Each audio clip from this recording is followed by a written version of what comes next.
Alright guys, how's it going? Welcome back. This might come as a surprise to you because I think I've done a pretty good job of keeping a lid on it, but I've got a confession to make. I love Range Rovers. I know what you're thinking, you're obviously in shock at such a revelation because over the years I've tried my best to hide it, but I've just always loved them. Back in the early 2000s, Land Rover came out with a concept called the Stormer, which was their idea of creating a sportier SUV for the urban market. It looked awesome. It was in Vesuvius orange and it looked like it was overtaken even when it was standing still. I loved the look of it, but as with all concepts, I thought they'll probably never make that. Anyway, then in 2005, they released the Range Rover Sport, which looked very similar to the Stormer concept. Early models were offered in the same colour. Rupert Grint bought one, presumably to match his hair. But the Range Rover Sport in general was an instant hit. Everybody bought one. Every single celebrity that's ever featured in OK magazine had one on the driveway. It was built to rival the Porsche Cayenne and the BMW X5, although unlike the BMW X5, this wasn't flummoxed by a muddy car park. This was properly good off-road. Well worthy of its Land Rover badge. I remember at the time they were released, Jeremy Clarkson filmed with one for Top Gear whilst he was being chased on what looked like a battlefield by a tank. And it coped remarkably well, so it quickly got a reputation as being a proper off-roader. Early models were fitted with a Peugeot-derived 2.7 TD V6, which were a little bit underpowered and some can be unreliable. You could have also bought it with a 4.4 litre Jaguar V8. That wasn't the same 4.4 BMW V8, by the way, before you start trying to correct me in the comments. I'm ashamed to say I do know these cars inside out, so it was definitely a Jaguar V8. And they were quite reliable. I had one in a Discovery 3 many years ago. They produced about 300 horsepower. And yeah, they were fairly trouble-free. But there was only one engine choice which truly deserved to be called a sport, and that was this, 4.2 litre Supercharged V8, which they borrowed straight from Jaguar. Now that produces nearly 400 horsepower, and you get the sense that those 400 horses are late for a meeting. Better watch my speed there. Here in Europe, this is quite a rare model because most people opted for the diesel, because this 4.2 will only do about 12 miles per gallon. It gets better on a motorway, you'll end up averaging 23, 24 miles per gallon. But yeah, around town it is pretty thirsty. If you don't do many miles, don't laugh when I say this, but this is the one to go for because it's quite a reliable engine and it sounds great. I mean, listen to this. I remember being behind one of these at a toll booth in Estepona, and as the barrier went up, the rich guy in his Range Rover Sport on Swiss plates put his foot down, and I sincerely thought I was witnessing a meteorological event.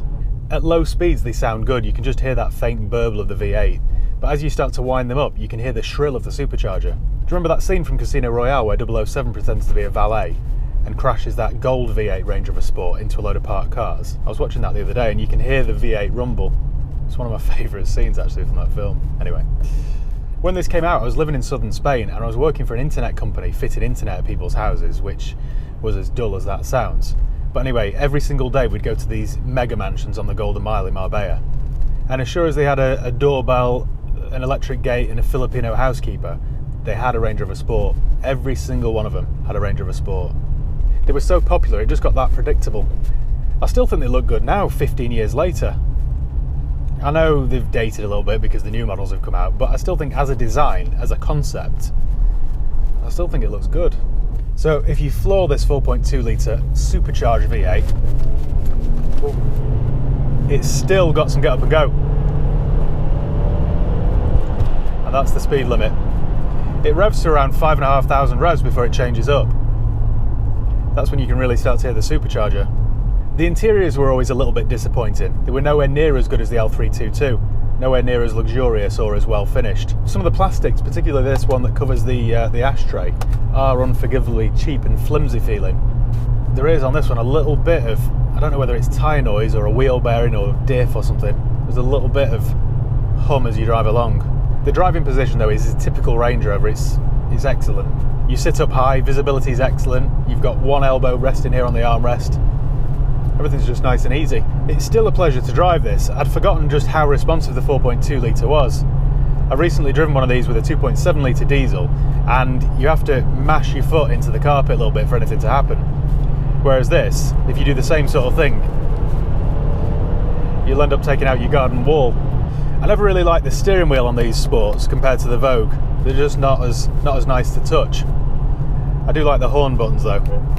If you are considering one of these, I've got to warn you, it's a 15-year-old car, so you can't expect to jump in it and do 20,000 miles a year. Things will go wrong. You've got to be a genuine bona fide Land Rover fan to consider one. If you're just looking for a car or an SUV, then don't buy one of these, no. Go and buy a Kia Sorento or a Kia Sportage or something, or a RAV4. But if you're a Land Rover fan, you can pick up these from as little as £5,000, and I just think that's very tempting. I still think though, after all these years, it's still got something about it, and the fact that this is the 4.2 V8 just makes it more of an event. You must though, if you buy one, and it hasn't been done already, you must service the engine, service the gearbox, service the diff, service the transfer box. What else? Underseal the underside of it just to prevent any corrosion getting any worse. Make sure it's got matching tyres on each axle, run it on premium fuel. Don't cheap out on maintenance because it will cost you in the long run. And if you do all those things, it just won't be as unreliable as all those keyboard warriors make out. This model was launched in 2005 and ran until 2009. This one's one of the very first. I think it's either called a first edition or a launch edition. So it's one of the very first ones ever made, and it's one of only 150 made. So it's quite a rare car, especially in Vesuvius Orange. If you're looking for a Vesuvius Orange one in particular, then good luck, because they're as rare as an honest politician. If you don't do many miles, I'd definitely recommend going for a petrol. If you like the idea of a diesel, have a look for a 3.6 TD V8 because they're much better than the 2.7s. I also think try and look for one which looks completely standard and unmodified. I think that's really the only way you can drive one of these cars nowadays and not look like a broke, failed Croydon rapper. The minute you start to add black badges, black wheels, chrome door handles, it just goes from country estate to council estate. So originality is key. I just think they still offer a great deal. They're a very practical car, good off-road, good on-road, the boot's a good size, the rear space is good, visibility is good, plenty of storage. You even get a mini fridge here in the centre console. The Harman Kardon Logic 7 system is excellent. That comes with an auxiliary point, which a lot of cars of this era didn't come with, so you can play your music through your phone.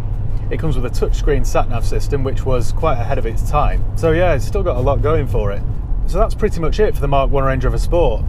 If you're just in the market for any old car as a method of transport, then no, steer clear of them.